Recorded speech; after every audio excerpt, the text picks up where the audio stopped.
வாக்குறுதிகள் கொடுத்திருக்கிறார் தலைவர். மகளிர் உரிமை தொகை மீண்டும் ஆட்சி அமைஞ்சோன்னு 1000 இல்ல உயர்த்தி 2000 ரூபாய் தரப்படும்னு வாக்குறுதி கொடுத்திருக்கிறோம். காலை உணவு திட்டம் 5ஆம் வகுப்பு வரைக்கும் இல்ல 8ஆம் வகுப்பு வரைக்கும் விரிவுபடுத்தப்படும் வாக்குறுதி கொடுத்திருக்கிறோம்.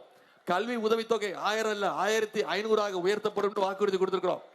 ஓஏபி முதியோர் உதவித்தொகை 1200 இல்ல 2000 ரூபாய் வழங்கப்படும் வாக்குறுதி கொடுத்திருக்கிறோம். அடுத்த 5 வருஷத்துல அனைத்து கல்லூரி மாணவ மாணவிகளுக்கும் 35 லட்சம் லேப்டாப்கள் இலவசமா கொடுக்கப்படும் வாக்குறுதி கொடுத்திருக்கிறோம்.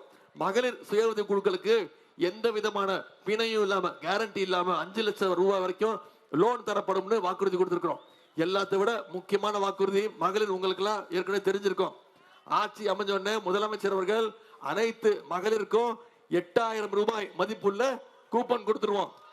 அந்த கூப்பனை வச்சு உங்க வீட்டுக்கு என்ன தேவையோ மின்சாதன வசதி என்ன தேவையோ அதை நீங்களே முடிவு செஞ்சு நீங்களே வாங்கிக்கலாம். இதெல்லாம் செஞ்சு நடக்கணும்னா நடந்து முடிக்கணும்னா மீண்டும் நம்முடைய தலைவர் முதலமைச்சரா உட்கார போவது உறுதி. அதுக்கு இன்னும் வலு சேர்க்கிற மாதிரி இந்த ராயபுரம் சட்டமன்ற தொகுதியிலிருந்து சகோதரர் ஜுபைர் கான் அவர்களை மிக பெருவாரியான வாக்கு வித்தியாசத்துல ஜெயிக்க வச்சு அனுப்புங்க. செய்வீங்களா?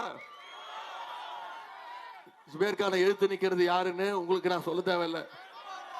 முன்னாள் அமைச்சர் மெயின் ரோடு ஜெயக்குமார், முன்னாள் அமைச்சர் திரு மெயின் ரோடு ஜெயக்குமார் நிக்கிறாரு. கிட்டத்தட்ட 30 வருஷம் அரசியல் இருக்கிறார். ரொம்ப சீனியர் தான்.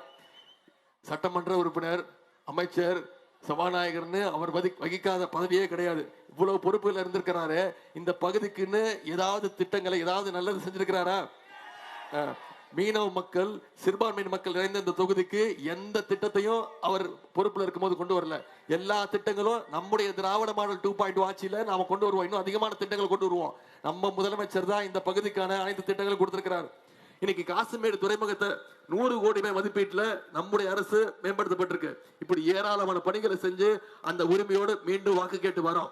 வர்ற இன்னைக்கு தேதி 10ஆம் தேதி, தேர்தல் 23ஆம் தேதி. இன்னும் நம்முடைய கைகள்ல 13 நாட்கள் இருக்கு. இந்த 13 நாட்களும் பிரச்சாரத்தை மக்கள்கிட்ட கொண்டு போய் நீங்க சேர்க்கணும். ஒவ்வொரு தெருவா போகணும், ஒவ்வொரு வீடா போகணும், ஒவ்வொரு வாக்காளரையும் சந்திக்கணும். செய்வீங்களா? செஞ்சு வாக்காளர்களை சந்திச்சு பேசுங்க, பிரச்சாரம் பண்ணுங்க. நம்முடைய அரசு இந்த 5 வருஷத்துல என்னென்ன திட்டங்கள் கொண்டு வந்திருக்கிறோம், மீண்டும் ஆட்சிக்கு வந்தா என்னென்ன திட்டங்கள் நம் வாக்குறுதிகள் கொடுத்திருக்கிறோம். இந்த தமிழ்நாடு மீண்டும் அதிமுக அடிமை கூட்டம் சங்கி கூட்டத்துக்கிட்ட மாட்டிடுச்சுன்னா மீண்டும் இந்த தமிழ்நாடு எவ்வளவு பின்னோக்கி போயிடும் அப்படிங்கிற